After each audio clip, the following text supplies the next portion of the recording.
दांत का भी दर्द नहीं हो, कान में भी दर्द नहीं हो, सिर में भी दर्द नहीं हो, तो जोड़ों का दर्द वो तो चलेगा? बोले नहीं नहीं, जोड़ का भी दर्द नहीं चाहिए। पीठ दर्द? बोले पीठ का भी दर्द नहीं। अरे दर्द किसी को पसंद नहीं है, लेकिन बकरा को जब काटा जाता है तब उसको कितना दर्द होता है। वो दर्द वहीं रह जाता है उसी के शरीर में, केमिकल्स के रूप में। जो बकरा खाता है वो दर्द ही खाता है, वो दुख खाता है, क्योंकि बकरा दुखी होकर मरा, मुर्गा दुखी होकर के मरा। मैंने देखा अभी जहाँ आश्रम हम लोगों ने बनाया है बिहार की धरती पर, रानीगंज प्रखंड बड़हरा गांव है, उससे आगे किसी सज्जन ने, रानीगंज का एक सज्जन ने मुर्गा फार्म लगाया।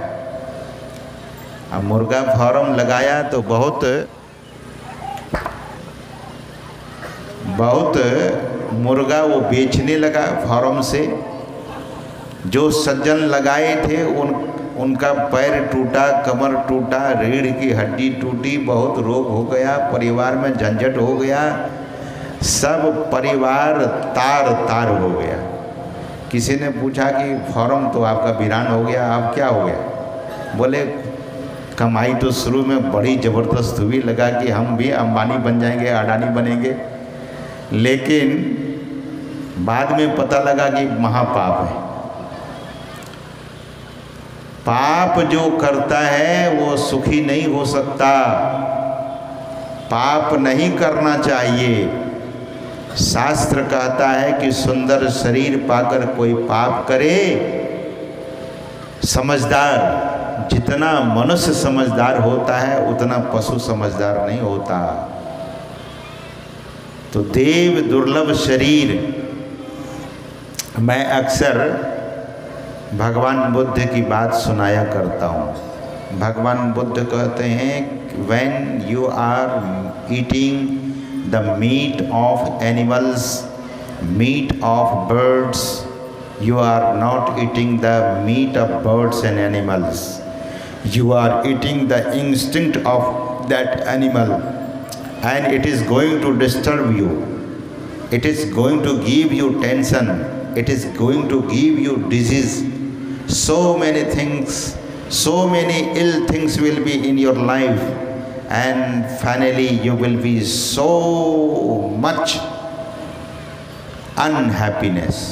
You will have so much unhappiness in your life because your eating was not with happiness.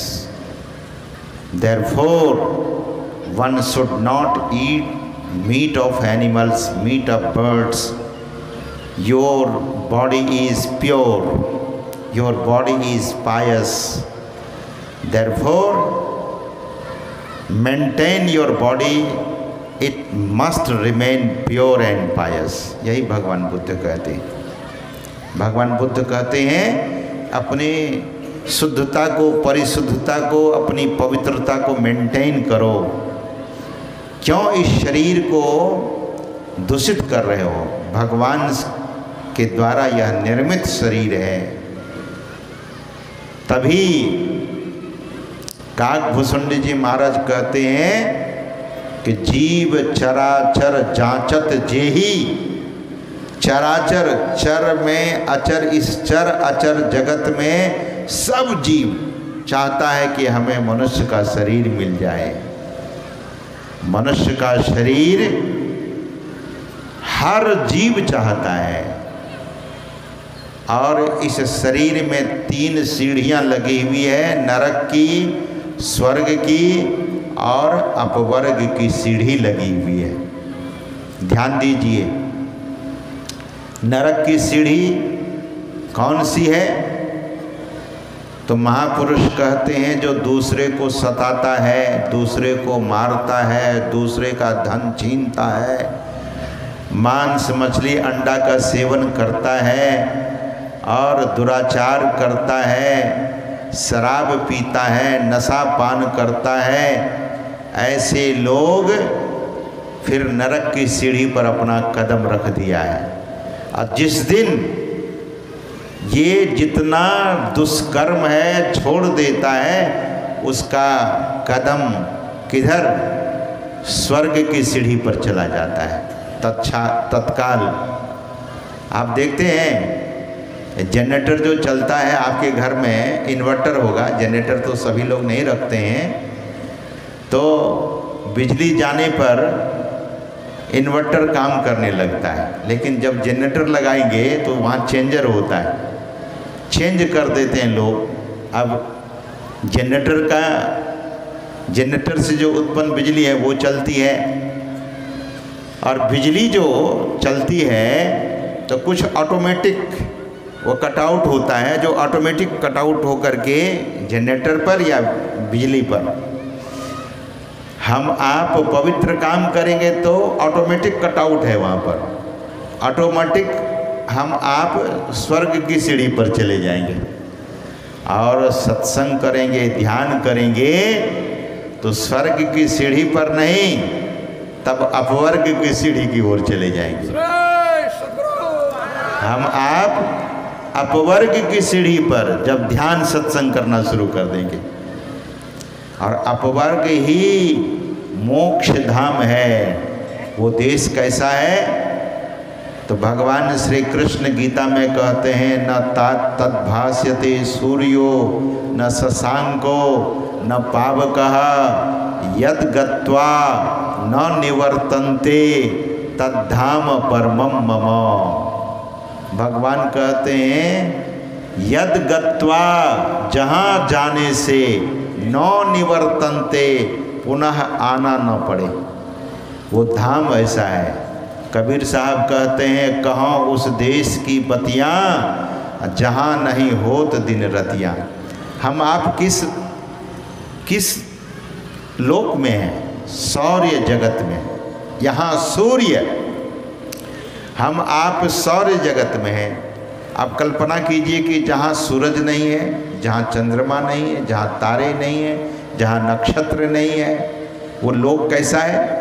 Kabir साहब कहते हैं, कहाँ उस देश की बतियाँ जहाँ होत नहीं दिन रतियाँ, जहाँ दिन नहीं होता, जहाँ रात नहीं होती। ये तो बहुत विचित्र बात है। जहाँ दिन ही नहीं होता, जहाँ रात ही नहीं होती, वो कैसा धाम है सज्जनों। कबीर साहब कहते हैं कि उस लोक में वही जा सकता है, कौन? जो ध्यान करता है, जो राम का प्यारा है, जो ईश्वर का प्रिय है, वही उस धाम में जा सकता है।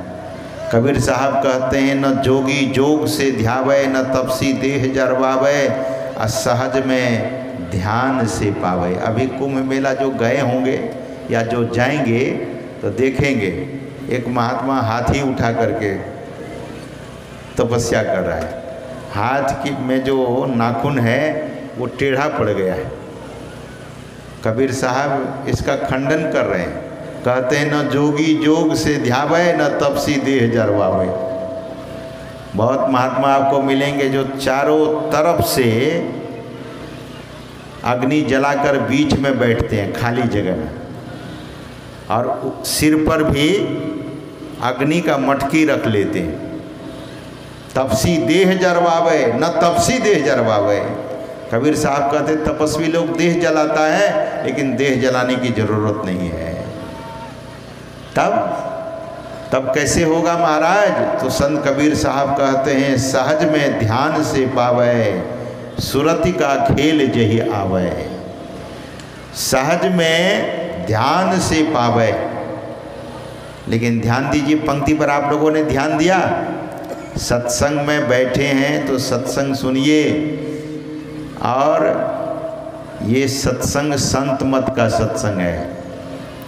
और संत मत का सत्संग सज्जनों, आपको पैसा नहीं लगता है, सुनने का पैसा नहीं लगता। आप जाइए और बड़े बड़े जो संस्था है, मैं विदेश में गया तो अभी फिजी आइलैंड गया था मैं, फिजी, जहाँ भारत मूल के बहुत लोग हैं। कैसे? और ख़ास करके बिहार के लोग ज़्यादा हैं फिजी आइलैंड में। बहुत दूर है, वहाँ का किराया 2.5 लाख रुपया। इतना दूर है देश, बैठते बैठते प्लेन में हालत खराब हो जाती है। तो जब वहाँ पर लोगों ने सुना कि हरिद्वार से महात्मा आए हैं, तो लोगों ने पूछा कि कितना फीस लेते हैं सुनाने का। अब विदेश है, सुनाने का कितना फीस लेते हैं महाराज। तो वहाँ के भक्तों ने पूछा कि महाराज आप सत्संग सुनाएंगे तो आप कितना चार्ज करेंगे। हमने कहा कि हम संत मत का सत्संग सुनाने आए हैं, बिल्कुल फ्री और निःशुल्क सत्संग है। सज्जनों, लोग बहुत खुश हुए, बोले कि जो महात्मा आता वो तो चार्ज करते हैं, टिकट लगा देते हैं। वहाँ सत्संग इस तरह से फील्ड पर नहीं होता है। फील्ड पर सत्संग करेंगे तो सरकार बोलने वाले को और सुनने वाले को दोनों को पकड़कर जेल में भर देती है। अंदर में हॉल में करो, जो ऑडिटोरियम होता है उसी में करो, हॉल में सत्संग किया करो। और आवाज़ जो हम लोग स्पीकर बाहर लगा दिए वो भी नहीं, वो लगा दिया तब भी सत्संग पर बैंड हो जाएगा। सत्संग हॉल के अंदर ही आवाज़ रहेगी। अब बाहर गए, आवाज़ अगर चली गई, किसी ने शिकायत कर दिया तो सत्संग बंद, उसी समय तत्काल तत्क्षण। तो संत मत का सत्संग फ्री में, निःशुल्क। तो मैं क्या कह रहा था कि बिल्कुल हम आप निःशुल्क। और हम लोगों की ये भारत की व्यवस्था को तो ज़रा देखिए। ये हमारे कुंदन बाबा हैं और माँ सरस्वती सेवा समिति के जो हमारे युवान भाई लोग हैं, आप लोगों के लिए इतनी सुंदर व्यवस्था सुबह में हमको बहुत आग्रह करके ले गए। तो देखा 15 चूल्हा जल रहा है, 15 चूल्हा। और गैस पर तो भोजन कर ही रहे हैं आप लोग। यहाँ बिल्कुल प्राकृतिक रूप से नेचुरल लकड़ी पर का बना हुआ भोजन, जो सबसे आयुर्वेद कहता है कि लकड़ी पर का भोजन सबसे परम शुद्ध माना गया है। तो ऐसी व्यवस्था बनाई गई है। मैं देख करके हैरान हो गया इन युवानों के सुंदर भाव को, कि सभी युवान ऐसी सुंदर व्यवस्था बनाया है कि आपको फ्री में सत्संग सुनवा रहे हैं और भोजन के लिए हाथ जोड़कर ले जा रहे हैं कि चलिए प्रसाद पा लीजिए। हमारे मंच संचालक महोदय सुबह में कह रहे थे कि गुरु महाराज का प्रसाद तैयार है और प्रसाद ही समझकर खाइएगा, खाना नहीं खा लीजिएगा। खाना खाइएगा तो गड़बड़ हो जाएगा। तब गुरु महाराज का प्रसाद है और प्रसाद की तैयारी मैं समझता हूँ कि अभी भी सत्संग के बाद होगा। सत्संग के बाद भी भोजन प्रसाद कराया जाएगा, खिलाया जाएगा। सज्जनों, वो आंख पर रोशनी पड़ती है, उसको बंद कीजिए या ऊपर करिए कहीं पर आप। सज्जनों, सत्संग, लाइट चली गई। देखिए भारत की संस्कृति, ध्यान से सुनिए। हम आप सभी लोग अपनी संस्कृति भुलाते जा रहे हैं।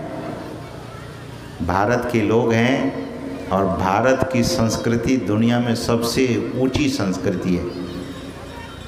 तो यहाँ सत्संग आप आते हैं, सत्संग महात्माओं के वचनों को, उपदेशों को, शास्त्रों के वाणी को, शास्त्रों के मंत्र को, श्लोक को आप सुनते हैं। ध्यान से सुनिएगा। समय 4:45 हो गया है और 5 बजे तक मैं देखता हूँ। कह रहे थे कि दूर दराज से लोग आते हैं, तो ध्यान से सुनिए। सज्जनों, भारत की संस्कृति ऐसी है और खास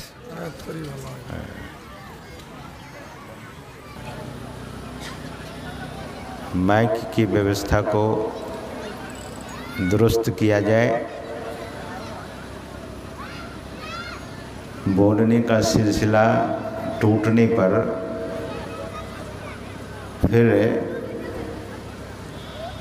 भाव का खंडन होता है।